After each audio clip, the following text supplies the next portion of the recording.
حي على الصلاة.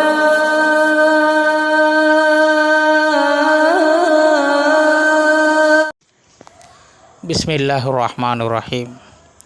அம்ர் இப்னு மைமூன் ரலியல்லாஹு அன்ஹு அவர்கள் அறிவிக்கக்கூடிய செய்தி சஹீஹுல் புகாரி என்ற நூலிலே பதிவு செய்யப்பட்டிருக்கிறது.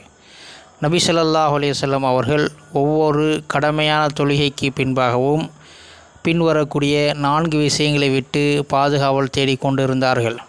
ஒன்று, அல்லாஹும்ம இன்னி அஊதுபிக்க மினல் ஜுபுன், இறைவா கோழைத்தனத்தை விட்டும் உன்னிடம் பாதுகாவல் தேடுகிறேன். 2, அஊதுபிக்க மின் அன் அருத்த இலா அறுதலில் உம்ரி, வயோதிகத்தின் இழிவான நிலையை விட்டும் உன்னிடம் பாதுகாவல் தேடுகிறேன்.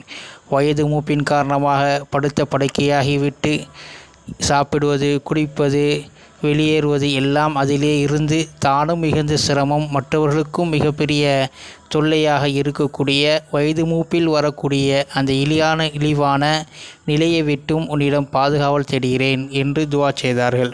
3வது, அஊதுபிக்க மின் ஃபித்னத்தி துன்யா, உலகத்தின் எல்லா சோதனைகளை விட்டும் உன்னிடம் பாதுகாவல் தேடுகிறேன்.